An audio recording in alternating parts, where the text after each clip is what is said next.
Maya Chen had been staring at the same line of code for 3 hours.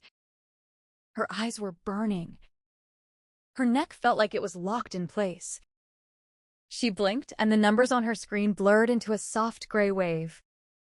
The office around her was empty. It was almost 1 in the morning. The kind of quiet that makes you hear your own heartbeat. She reached for her cold coffee and took a sip.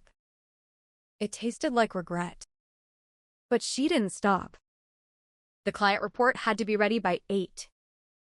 And Ethan Blake did not tolerate excuses. Not that he had ever said that to her directly. Ethan was the CEO of Apex Dynamics, a man known for his sharp suits and sharper silence. He rarely spoke to anyone below director level. And Maya was just a senior data analyst, one of many. She liked it that way. Invisible meant safe. Safe meant she could keep her head down and pay her rent, and maybe one day afford a window office.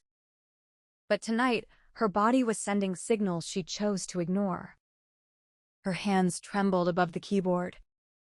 The screen flickered, or maybe that was her vision. She stood up to stretch, and the room tilted. She grabbed the edge of her desk, but her fingers slipped. Then, everything went black. No one saw her fall.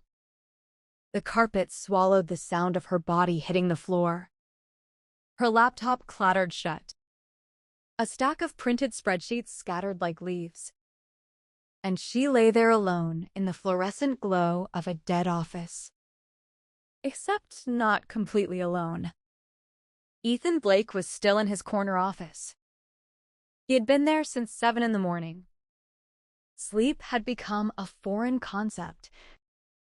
Not because he was a workaholic, but because the silence of his penthouse felt louder than the hum of 20 monitors.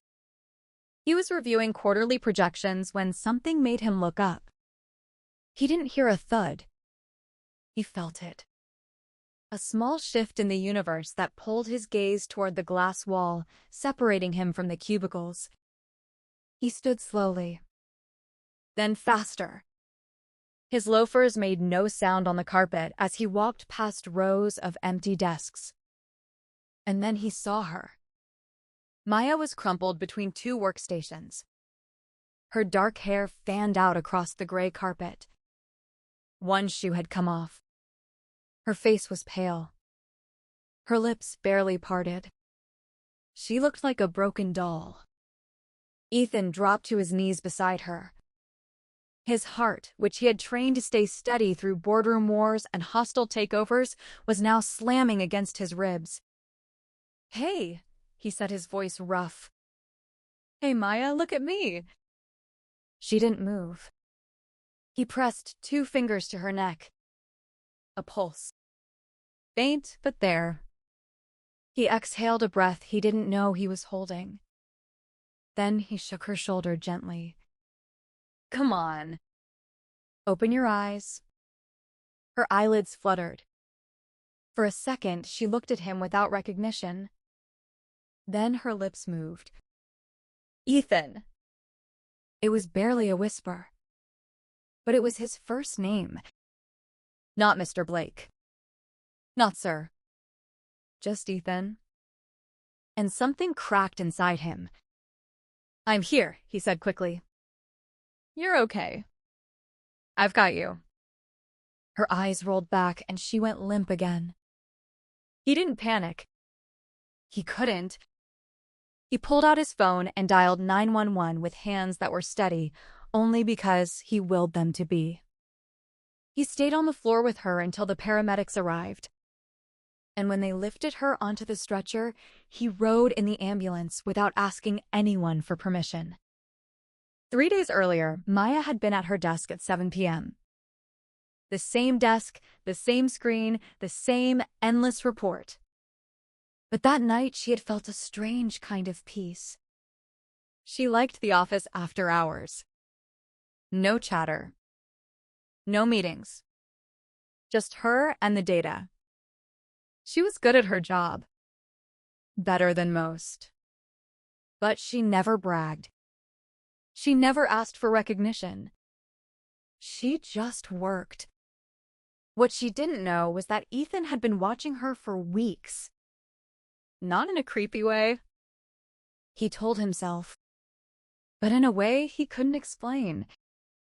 He noticed how she always stayed later than everyone else. How she never took a full lunch. How she sometimes hummed a song under her breath when she thought no one was listening. He noticed the small scar on her left hand and the way she tied her hair in a tighter bun when she was stressed. He noticed too much. And that terrified him.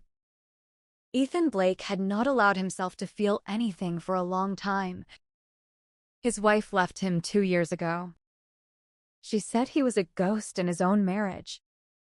His older brother drowned when Ethan was 19. And somewhere along the way, he learned that caring was a liability. So he built walls. High ones. With barbed wire on top. But Maya had slipped through a crack he didn't even know existed. The hospital room was too bright. Maya opened her eyes and immediately regretted it. The ceiling was white. The walls were white. And someone was sitting in a chair beside her bed with his head in his hands. Ethan. His jacket was off. His sleeves were rolled up. His hair was a mess. He looked nothing like the man who walked into boardrooms like he owned gravity. He looked up. Their eyes met. And for a second, neither of them breathed. "You're awake," he said. Thank God. Maya tried to sit up, but her body refused. What happened? You collapsed. Dehydration. Exhaustion. They said you hadn't eaten in almost 2 days. She closed her eyes in shame. I'm sorry. His brows pulled together. Why are you apologizing? I should have finished the report. Maya. His voice was soft but firm. You almost died. And you're worried about a report. She didn't answer. Her lip trembled. She wasn't going to cry. She never cried. But something about the way he said her name made her feel like she had been holding her breath for years, and someone finally told her it was okay to exhale. He moved closer. He sat on the edge of her bed. And for a long moment, he just looked at her. I didn't know you stayed that late every night, he said. You're the CEO. I'm just a number. No, he said. You're not. There was a pause. Then he said the words that would change everything. Maya, please stay. I need you. She stared at him. Her heart pounded so hard, she thought the monitor would alert the nurses. What did that mean? Why would someone like him need someone like her? Before she could ask, the curtain pulled back and a nurse walked in. Oh, sorry, I didn't know you had company. Ethan stood up abruptly. The moment shattered. He glanced at Maya. I'll be right back. As he walked out, Maya lay there staring at the ceiling. Her mind was a storm. She didn't understand what was happening. But she knew one thing for sure. Nothing would be the same. 2 days later, she returned to work. The office looked exactly the same. Same gray cubicles. Same smell of stale coffee. But something had shifted. She felt it the second the elevator doors opened. People were staring. Not in a mean way, but with a kind of hungry curiosity. Whispers followed her like shadows. She clutched her bag tighter and walked to her desk. Maya. It was Priya from HR. Her smile was too bright. We were so worried. Are you okay? I'm fine. I heard Mr. Blake personally drove you to the hospital. He rode in the ambulance. And he stayed until they admitted me. Priya raised an eyebrow. That's not exactly normal CEO behavior. Maya shrugged. I don't think it means anything. But even as she said it, her heart fluttered because it did mean something. Something she was too scared to name. Across the office behind frosted glass, Ethan stood at his window. He watched her walk to her desk. She looked better. Color in her cheeks. But her steps were cautious. Like she was bracing for impact. He hated that he had put her in this position. His moment of honesty on the hospital bed had become office gossip. He couldn't take it back. And honestly, he didn't want to. He wanted to walk out there and tell everyone to shut up. But he couldn't. Not without making things worse. So he did the only thing he could think of. He picked up a folder from his desk and walked straight to her cubicle. Maya looked up. Her eyes widened. Mr. Blake. My office. Now. The entire floor went silent. Maya stood up, her hands shaking slightly. She followed him down the corridor, feeling 20 pairs of eyes on her back. Once inside, he closed the door. I'm sorry, he said. For what? For putting you in the spotlight. That wasn't fair. You didn't do anything wrong. I should have seen how much you were working. You were killing yourself, and I ignored it. Maya looked down. I didn't want to be noticed. That's how I survive. That's not how it's supposed to be. Well, she said with a short laugh. That's how it is. He walked to his desk and picked up a folder. I want to reassign some of your work. Just the high-pressure accounts. You need time to recover. Maya stiffened. Are you benching me? No. I'm protecting you. I don't need protecting. I know you don't. He stepped closer. But I want to. Doesn't that count for something? She couldn't breathe. She reached for the folder just to have something to hold. What's this? It's a project I think you'd be perfect for. But it's off the books. Quiet. Low pressure. Just meaningful. Why me? He hesitated. Then he said, because I trust you. And I see you, Maya. Even when you think no one does. She didn't speak. Couldn't. Her whole body felt like it was holding its breath. His phone buzzed on the desk. He stepped back. You can think about it. As she opened the door to leave, he called out softly. And Maya, I meant what I said that night. She stopped. I need you. That night, Maya sat in her small apartment. Her cat Miso curled on the windowsill. She opened the folder. It wasn't a work project. It was a personal file. A campaign called the Visibility Project. It had been started by someone named Lily Blake, Ethan's younger sister. Maya had never heard of Lily. She read the notes. Handwritten. Emotional. Raw.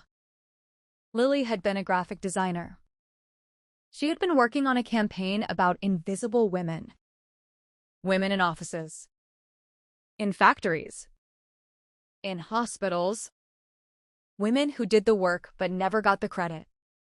She had poured her soul into it. And then she got sick. Cancer. Stage 4. She died 6 months later. Ethan had shut the project down. He couldn't look at it. Couldn't finish it. Couldn't bear to see her handwriting without falling apart, but he hadn't thrown it away. At the bottom of the folder was a letter. If you're reading this, it means I finally found someone I trust. This campaign isn't about selling anything. It's about saving someone. Maybe myself. Lily. Maya read the letter 3 times. Her hands were trembling. This wasn't work. This was grief. And Ethan had given it to her. The next morning, she went to his office without an appointment. His assistant tried to stop her, but she walked right in. Ethan looked up from his desk. Surprise flickered across his face. You read it. I did. She closed the door behind her. What is this, really? Because this isn't just a campaign. He stood slowly. He walked to the window, his back to her. Lily started it. She worked on it day and night. It was supposed to be her big break. She was brilliant. Funny. Reckless in the best way. She believed that design could change lives. He paused. And then she got sick. She tried to finish it from the hospital, but she couldn't. And after she died, I couldn't look at any of it. Not without feeling like I failed her. Maya's throat tightened. Why give it to me? He turned around. Because you work like she did. Quietly. Carefully. With heart. You don't treat this place like a job. You treat it like a mission. And when you collapsed, I thought I might lose someone else I hadn't protected. His voice cracked. I realized that if I trusted anyone to finish what Lily started, it's you. Maya didn't know what to say. The weight of his words pressed down on her chest. You don't even know me, she whispered. I know enough. And that's more than I've allowed myself to know anyone in a long time. She looked up at him. There was something in his eyes. Not just grief. Not just guilt. It was hope. She spent the next week immersed in Lily's files. She worked from home. She worked late. She spread sketches across her living room floor and studied every margin note. Lily had a voice. Soft but fierce. And Maya felt like she was getting to know a ghost. She presented her first draft to Ethan on a Friday afternoon. He didn't interrupt. He just sat there flipping through her pages. His brow furrowed. When she finished, he looked up. Lily would have loved this. Maya exhaled. I just tried to follow what she started. No. He stood. You gave it voice. You gave her voice again. The air between them felt thick. He took a step toward her. Thank you, Maya. Before he could say more, a knock came at the door. His assistant peeked in. Mr. Blake, your brother is here. Ethan's face changed. The softness vanished. Replaced by steel. Send him in. The man who walked in looked like a younger version of Ethan. Same sharp jaw. Same tailored suit. But his smile was different. Easier. More dangerous. Daniel. Ethan said flatly. Brother. Daniel grinned. Still hiding in your office like a vampire. What do you want? Just to talk about the board vote next week. No ambush, I promise. Daniel's eyes flicked to Maya. Didn't mean to interrupt. Maya smiled politely and slipped out. As she walked back to her desk, she caught one last look at Ethan. His posture was rigid. His jaw was clenched. The walls were back up. By the time she reached her cubicle, the whispers had returned. 2 interns passed behind her. Did you hear? She was in his office again. 3 times this week. Maya stared at her screen. Her heart pounded.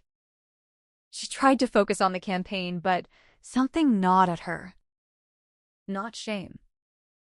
Not guilt. Just pressure. Later that afternoon, she was called into HR. Priya looked uncomfortable. Just a quick chat. Nothing serious.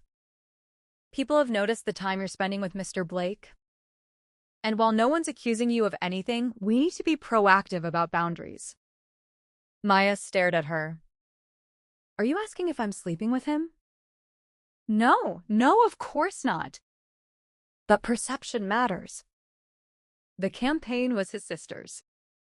Priya paused. I didn't know that. Now you do. This isn't about favoritism. It's about honoring someone who mattered. Priya nodded slowly. Just be careful, okay? That night, Maya stayed late again. But this time, she chose to. She pinned Lily's original sketches to the wall beside her own notes. She dimmed the lights and let the silence become something sacred. Her phone buzzed. A message from Ethan. I heard about HR. I'm sorry. She typed back. It's not your fault. Another message came in.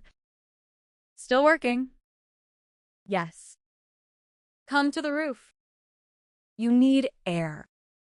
She hesitated, then stood up. The elevator groaned as it climbed to the top floor. The rooftop was quiet. The sky was dark blue. City lights sparkled below like scattered diamonds. Ethan stood near the edge, hands in his pockets. He turned when he heard the door. I wasn't sure you'd come.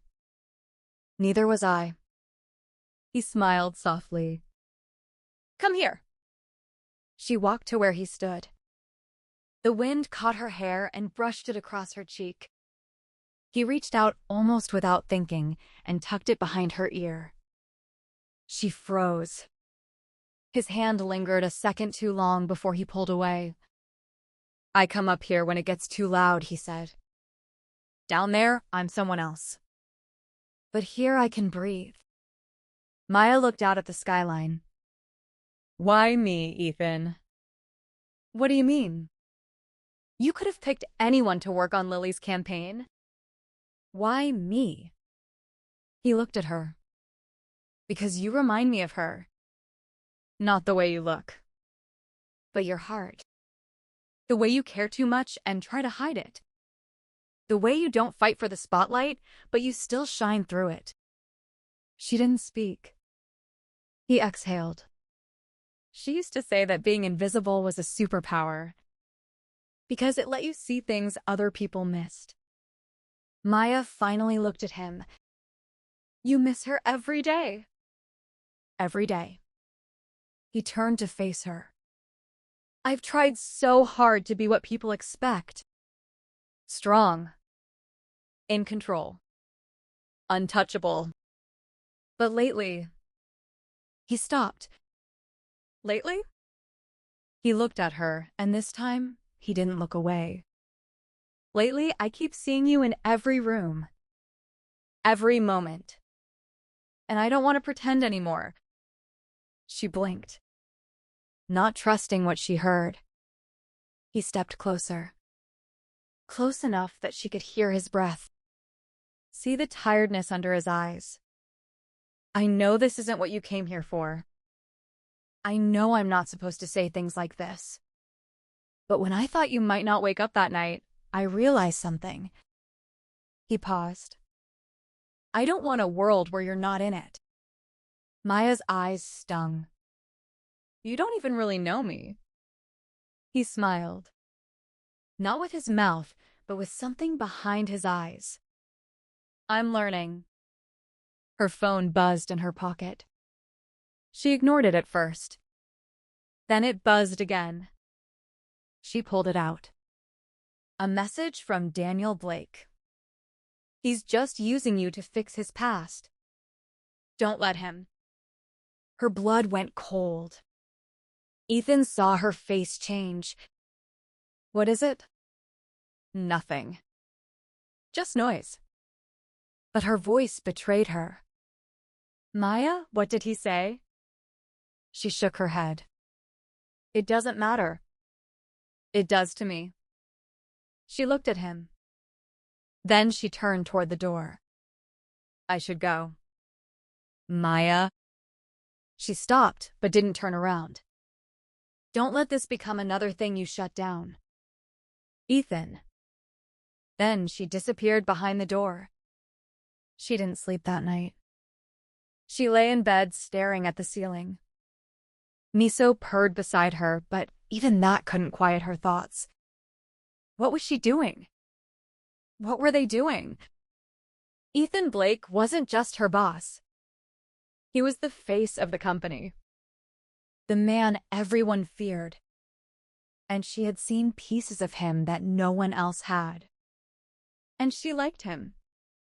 That scared her more than anything. But Daniel's message wouldn't leave her head. Was she just a mirror for his dead sister? The next morning, she walked into the office early. No makeup. Hair pulled back tight. She didn't stop by Ethan's office. She didn't reply to his message from the night before. Can we talk? Instead, she threw herself into the campaign. She worked through lunch, ate crackers from her drawer, ignored the looks. She became invisible again. Just like before. Safe. Untouched. Alone. Ethan noticed. He watched her from behind the tinted glass of his office. Hands in fists. Wondering what the hell he had done wrong. That afternoon, Daniel knocked on his door and walked in without waiting. You look tired. Let me guess. Things with the girl not going so well. She's not a game, Daniel. No, she's not. That's why I'm trying to protect you from doing something stupid. What's that supposed to mean? You build attachments when you're guilty, Matt. First with Lily. Now with this Maya girl. Feelings don't fix the past. They just distract you. Get out. Daniel stood. You really think the board is going to let you throw executive weight behind a passion project because you've got feelings for a junior analyst? This isn't about feelings. This is about finishing what Lily started. Daniel scoffed. You sure about that? He left. Maya stood in the break room that afternoon, pouring cold coffee into a paper cup. She heard voices behind her. I'm just saying, she was nobody before. Now suddenly, she's working directly with the CEO. Someone said they saw them on the rooftop. She's smart. Yeah, but not that smart. Classic Cinderella story. Maya froze. The cup trembled in her hand. She threw the coffee away and walked out. 2 days passed. No rooftop. No messages. No words. Then, on the third morning, Maya's phone buzzed during a meeting. It was from Priya. Can you come to my office after lunch? We need to discuss something urgent. Her stomach dropped. When she entered the HR office at 1 o'clock, Ethan was already sitting there. And so was Daniel. Maya froze. Priya gestured gently. Please have a seat. Maya sat. Her hands in her lap. Ethan looked at her. Unreadable. Daniel looked like a man about to enjoy something he had waited for. Priya cleared her throat.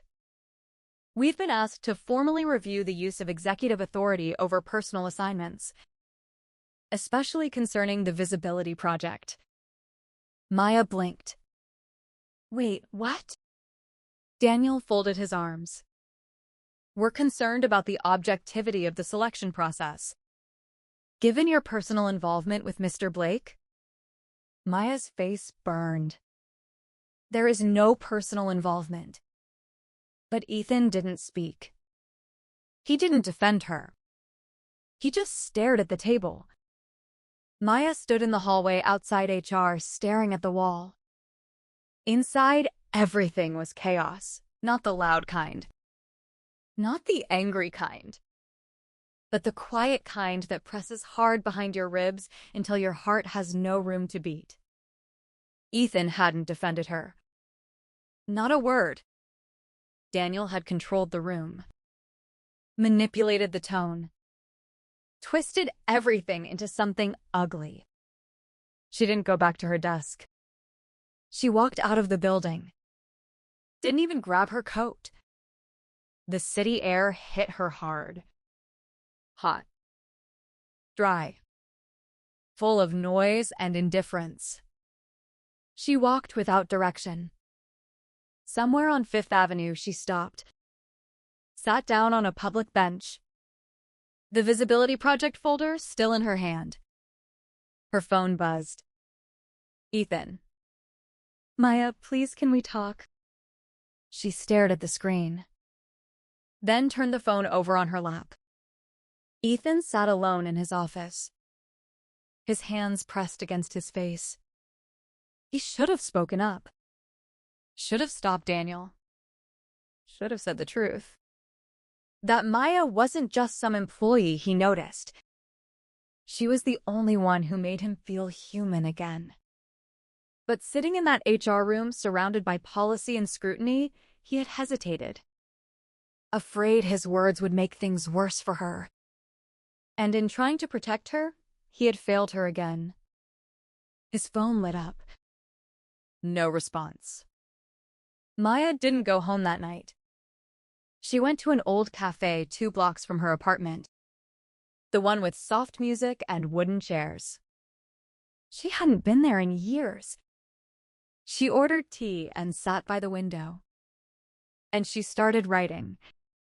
Not a resignation letter. Not a report. But a formal pitch. She took the entire Visibility Project and restructured it. From strategy to branding to messaging. Making it not about Ethan Blake's grief or Maya's feelings, but about Lily's vision. About every woman who felt invisible. About every story that deserved light. She wrote with focus. With fire. The next morning, Maya showed up early.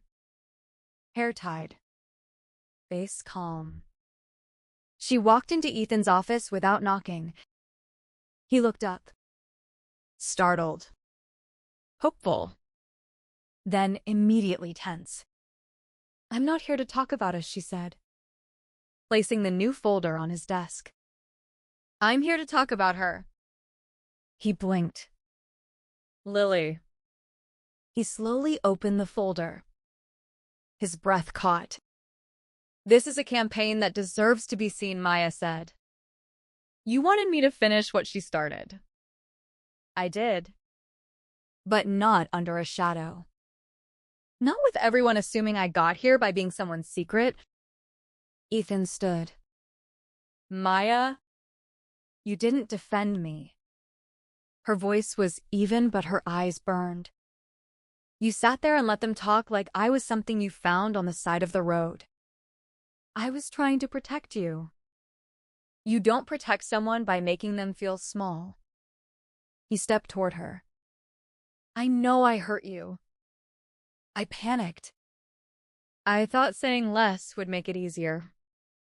For who? The silence answered. Maya drew a breath. I'm taking a week off. You can show this to the board. Pitch it or don't. That's on you. But I won't let this story get buried because 2 men couldn't separate power from connection. She turned. Paused at the door. And Ethan. She looked back. I believed you when you said you needed me. He opened his mouth to apologize. To stop her. To say something that could fix it. But she was already gone. Ethan didn't sleep that night. He stayed in his office long after the building emptied out. He stood at the tall window, folder in hand, fingers pressed tight around the edges. Maya's rewrite of the campaign was breathtaking. Clean, honest, raw.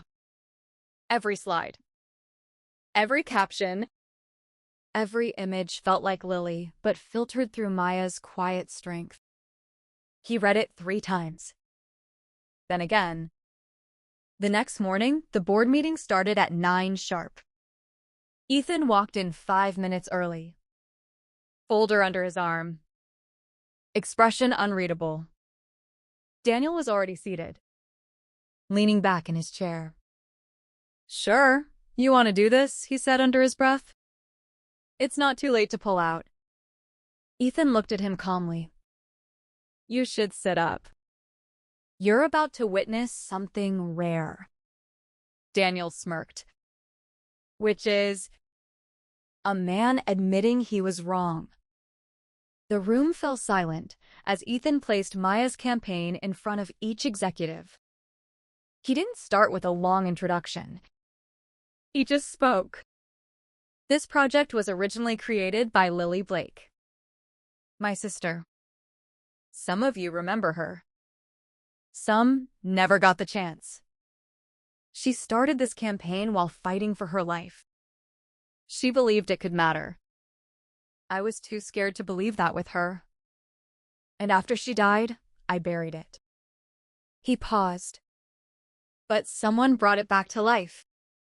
He held up Maya's revised campaign. "This isn't about sentimentality or romance or hierarchy. This is about excellence, integrity, vision." The board shifted. "Interested now?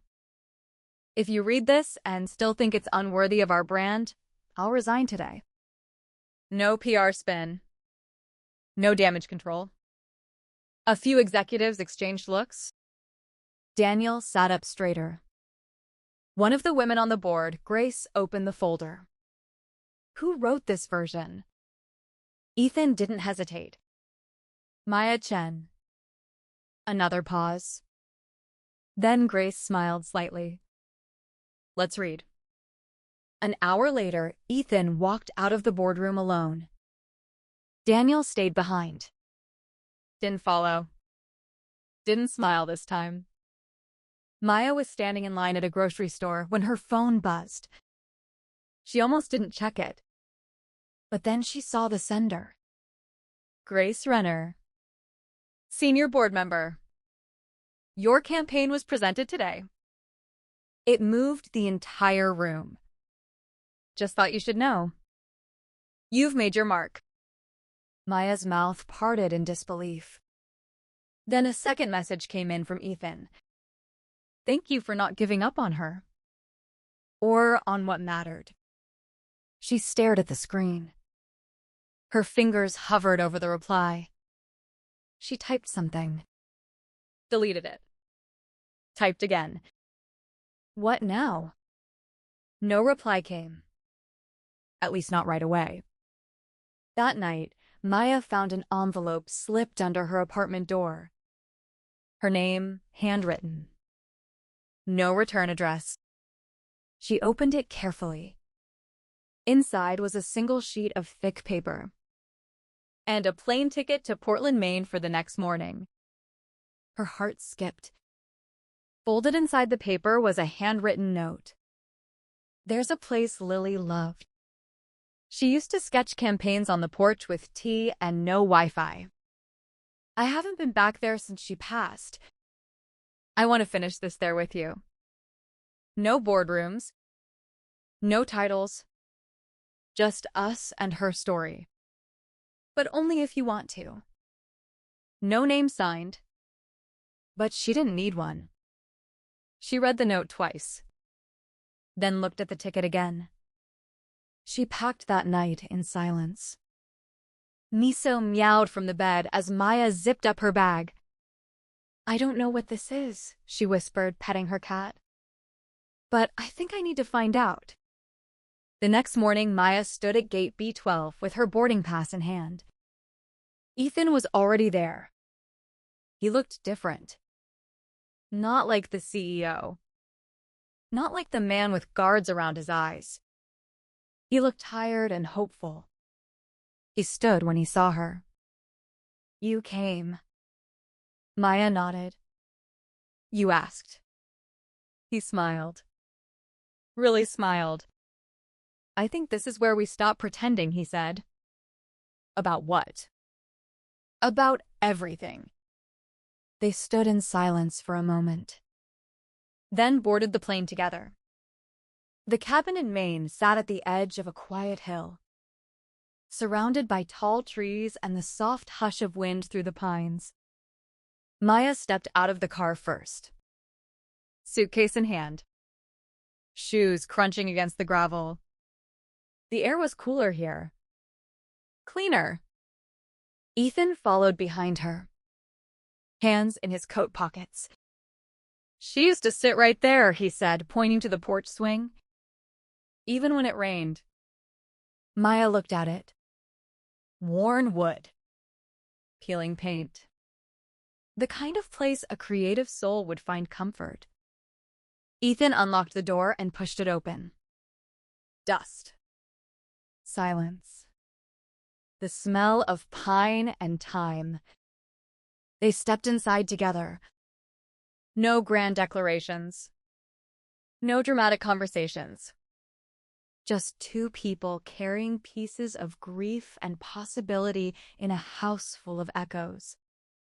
They spent the first few hours in quiet work. Maya unpacked her materials in the small room Lily once used as a studio. There were still art supplies on the shelf. Blank canvases. Pencils sharpened, but never used. She touched nothing without care. Ethan made tea. Real loose-leaf tea in a dented kettle. When he brought her a cup, she smiled gently. At sunset, they sat on the porch swing together. Not too close. Not too far. The wind chimes played something soft. "She used to sing to the trees," Ethan said suddenly. Lily said, "If you treated nature like it had a soul, it would keep your secrets." He smiled, but his eyes didn't. "I thought it was silly until after she was gone. Then I found myself whispering to the trees, too." Maya looked out at the woods. "Do you think she still hears them?" Ethan didn't answer right away. Then he said, "I think she'd like knowing someone finished her story." That night after dinner, they sat by the old stone fireplace. Maya had her laptop out adjusting design layouts with Lily's sketches overlaid. Ethan sat on the floor beside the fire, sorting through a box of Lily's old notebooks. "I didn't know you kept all this," Maya said. "I didn't either," he replied. "Not until now." He handed her a sketch. It was a rough drawing. A woman standing in a spotlight with words scribbled beneath. "Don't be afraid of being seen." Maya ran her fingers over the pencil lines. "She was talking to herself," Ethan murmured. Maya looked at him. "Or maybe," she said softly, "she was talking to you." He looked up. They locked eyes. And for a moment, neither of them spoke. Later that night, Maya sat on the bed in the guest room staring out the window at the dark sky. She didn't feel lost. She didn't feel confused. She felt suspended. Like she was between something old and something new. Between heartbreak and hope. In the living room, Ethan stared at the fire. He hadn't planned this. Not the cabin. Not the note. Not the feeling he got when Maya walked into a room like the air shifted. Like he could breathe deeper. Like he was finally allowed to care again. The next morning, Maya found him outside splitting firewood in a gray hoodie. Hair a little messy. Sleeves rolled up past his elbows. She stood on the porch, coffee in hand. "You're not terrible at that." He looked up and smirked. I was going for rustic charm. You're half there.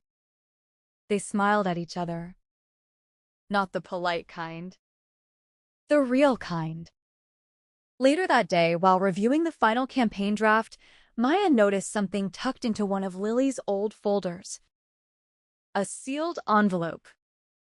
Unopened. On the front, in soft handwriting. For the person who brings this to life.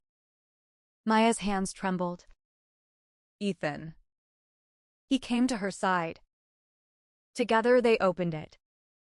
Inside was a short letter written in Lily's unmistakable voice. If you're reading this, it means you saw more than slides and slogans. You saw the heart. I don't know who you are, but thank you. You gave my story an ending. Or maybe a new beginning. There was no name at the bottom. Just a hand-drawn heart. Maya blinked back tears. Ethan reached over and took her hand. Slowly. Gently. As if asking permission. She didn't pull away. In that small main cabin where Lily once filled the walls with sketches and songs, two people sat side by side. Not healed. Not certain. But finally open. To memory. To forgiveness. To whatever might come next. The elevator ride up to the office felt different this time. Maya stood beside Ethan in silence. Not out of awkwardness, but understanding. They had shared something real in Maine. Not just memories. Not just stories. But a space where neither had to perform or prove or pretend. But now the elevator hummed with the weight of return. Back to reality. Back to the city. Back to the eyes. As the door slid open on the 22nd floor, Maya felt it instantly. The tension. The energy shift. Like walking into a room where someone had just been talking about you. Phones lowered. Conversations stalled. Eyes followed. She kept walking. Ethan walked beside her. He didn't flinch. At her desk, a stack of messages waited. Emails. Reminders. A folder marked urgent with Daniel's signature across it in red ink. She didn't touch it. Instead, she opened her laptop and uploaded the final version of the visibility project to the internal system. Then she hit send. To the board. To marketing. To everyone who mattered. Within minutes, responses poured in. Subject lines like powerful. This is the best we've had in years. Tell me who wrote this. I want her on my next project. Maya stared at the screen. For a moment, she let herself feel it. That this wasn't a gift from someone else. Or luck. Or being noticed. This was her work. Her vision. Her voice. And people were finally listening. But not everyone was applauding. Daniel stormed into Ethan's office 30 minutes later. You went behind protocol, he snapped. You submitted a major campaign without senior review. Ethan stood calmly at his desk. It was approved by the board. You were there. That was for consideration. You gave her full release control. She earned it. Daniel laughed bitterly. You're not protecting her. You're destroying your credibility for her. Ethan stepped forward. No, I destroyed my credibility when I let people like you silence the ones doing real work. I won't do it again. Daniel's voice dropped. This isn't just about her, is it? No. It's about everything we've let this place become. Daniel shook his head. You always were too soft. Lily had you wrapped around her finger, too. Ethan didn't blink. Lily was the best thing that ever happened to this company. And so is Maya. Daniel stared at him. Then, coldly, "We'll see what the board thinks when this story hits the press." Later that day, Maya was called to the main conference room. She walked in prepared. Shoulders square. Folder in hand. Heart steady. Inside, two board members, a representative from PR and Daniel. "No, Ethan." Maya, one of the board members, said, "There are questions being raised about the visibility of your relationship with Mr. Blake and how it may have influenced the campaign's handling." Maya met their eyes. "I expected this," she said calmly. "Did you and Mr. Blake have a personal relationship during the production of this campaign?" "Yes," she said. "But not the way you think." Daniel leaned forward. "Careful." Maya ignored him.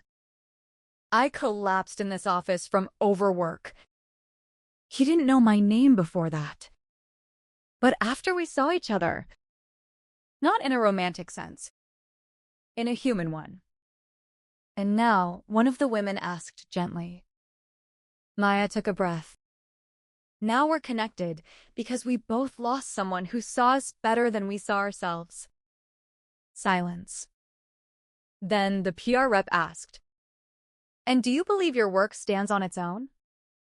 Maya opened the folder. "I don't need to believe it. You've seen the results. The board already approved the campaign. Feedback has been stronger than anything we've launched this quarter."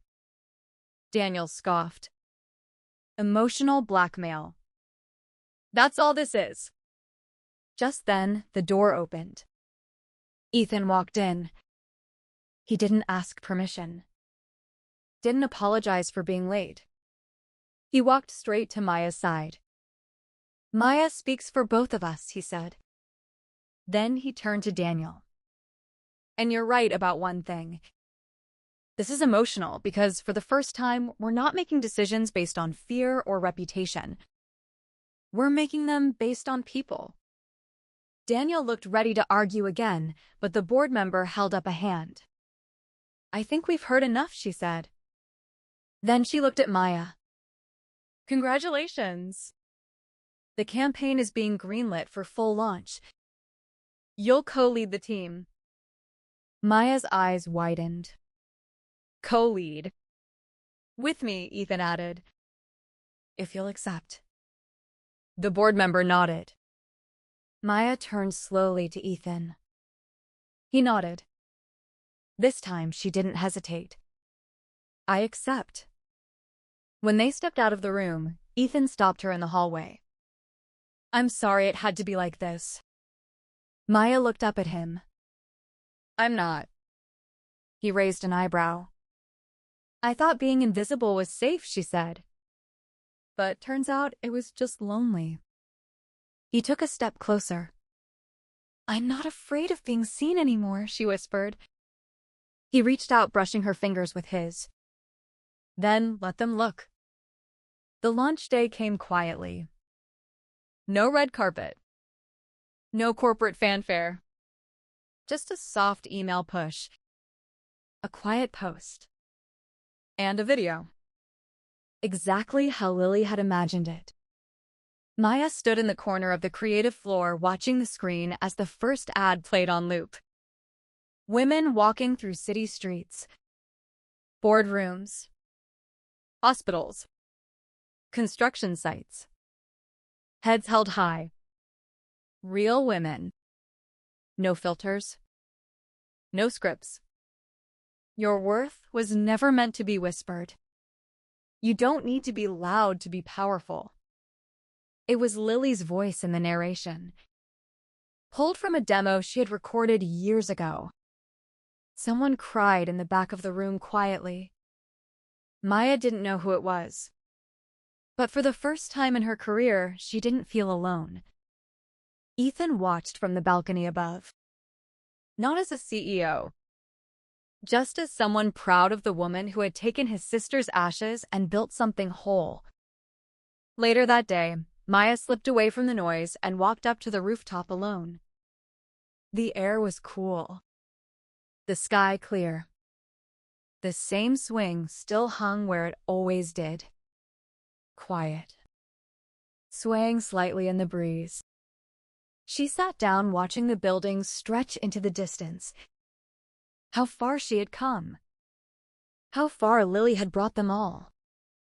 She reached into her bag and pulled out a small framed sketch, one of Lily's originals, and set it gently on the ledge.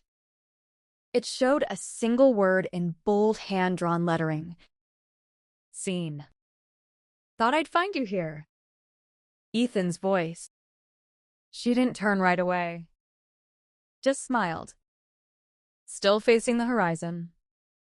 I used to hate rooftops, she said. They felt too open.